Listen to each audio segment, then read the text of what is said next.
क्या आपने कभी सोचा है कि आत्मा केवल एक ऊर्जा नहीं बल्कि दिव्य शक्तियों का भंडार है? शास्त्र कहते हैं मनुष्य के भीतर 16 दिव्य कलाएं छिपी हुई हैं।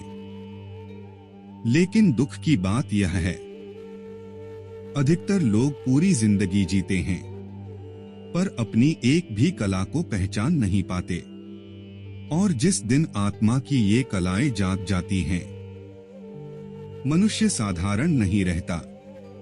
आज हम जानेंगे 16 कलाओं से संपन्न आत्मा का गहरा रहस्य। सनातन धर्म में कला का अर्थ केवल प्रतिभा नहीं होता। कला का अर्थ है आत्मा की दिव्य शक्ति। शास्त्रों में भगवान श्री कृष्ण को पूर्ण अवतार कहा गया क्योंकि वे 16 कलाओं से पूर्ण थे। चंद्रमा को भी 16 कलाओं का प्रतीक माना गया है। जैसे जैसे चंद्रमा पूर्णिमा की ओर बढ़ता है, वैसे वैसे उसकी कलाएं पूर्ण होती जाती हैं। उसी प्रकार मनुष्य की आत्मा भी अधूरी से पूर्णता की ओर यात्रा करती है। पर प्रश्न यह है, ये 16 कलाएं क्या हैं? क्या हर मनुष्य में ये शक्तियां होती हैं? और इन्हें जागृत कैसे किया जाए? आज का यह वीडियो आपके भीतर छिपे दिव्य स्वरूप को समझने की यात्रा है।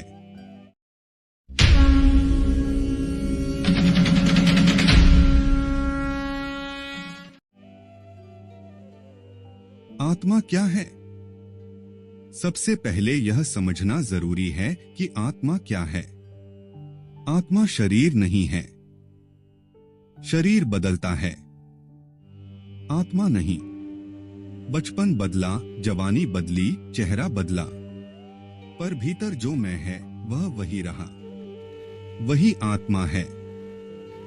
वेद कहते हैं आत्मा परमात्मा का अंश है। जैसे समुद्र की एक बूंद में समुद्र का स्वाद होता है, वैसे ही आत्मा में परमात्मा का प्रकाश होता है। और उसी प्रकाश के भीतर छिपी हैं 16 दिव्य कलाएं। 16 कलाओं का रहस्य।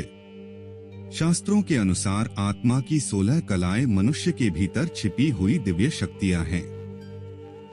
ये कलाएं हैं श्रद्धा, प्राण शक्ति, स्मृति, बुद्धि, धैर्य, करुणा, प्रेम, सत्य, विवेक, तेज, ज्ञान, तप, सेवा, क्षमा, संतोष, आत्मबोध।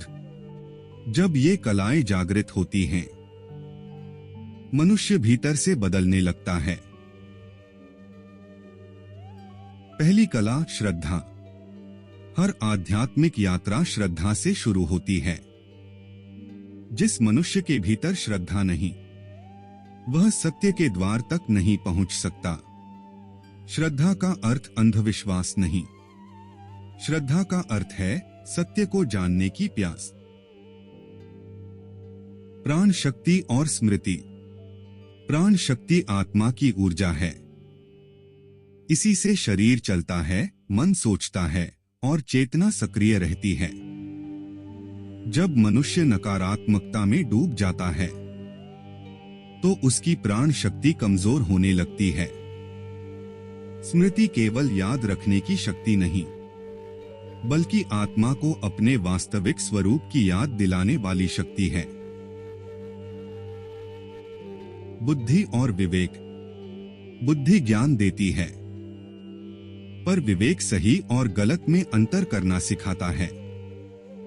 आज दुनिया में जानकारी बहुत है, पर विवेक बहुत कम है। जिसके भीतर विवेक जाग गया, वह माया के भ्रम में नहीं फंसता। प्रेम, करुणा और क्षमा, ये आत्मा की सबसे सुंदर कलाएं हैं।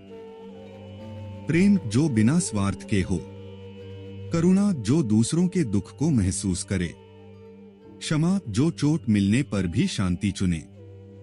जिसके भीतर ये कलाएं जागती हैं, उसका हृदय ईश्वर के निकट पहुंचने लगता है। तप, सेवा और संतोष। तप का अर्थ केवल जंगल में जाकर ध्यान करना नहीं। तप का अर्थ है परिस्थितियों में भी स्वयं को संयमित रखना। सेवा आत्मा को शुद्ध करती है और संतोष मन को शांत करता है। जिस मनुष्य को संतोष मिल गया, समझो उसे संसार का सबसे बड़ा धन मिल गया। आत्मबोध 16वीं और अंतिम कला। सबसे अंतिम और सबसे महान कला है आत्मबोध। आत्मबोध का अर्थ है मैं कौन हूं का उत्तर मिल जाना। जब मनुष्य समझ जाता है कि वह केवल शरीर नहीं बल्कि दिव्य चेतना है, तब उसका भय समाप्त हो जाता है। उसे मृत्यु से डर नहीं लगता, उसे अकेलेपन का भय नहीं रहता, क्योंकि वह स्वयं को परमात्मा का अंश अनुभव करने लगता है। 16 कलाएं कैसे जागृत करें? अब प्रश्न है, इन कलाओं को जागृत कैसे किया जाए? ध्यान, नाम जप, सत्संग, सेवा, सत्य का पालन। याद रखिए, आप साधारण नहीं हैं। आपके भीतर दिव्यता छिपी है। आपके भीतर 16 कलाओं का प्रकाश है। बस जरूरत है उसे पहचानने की, उसे जगाने की और स्वयं को जानने की।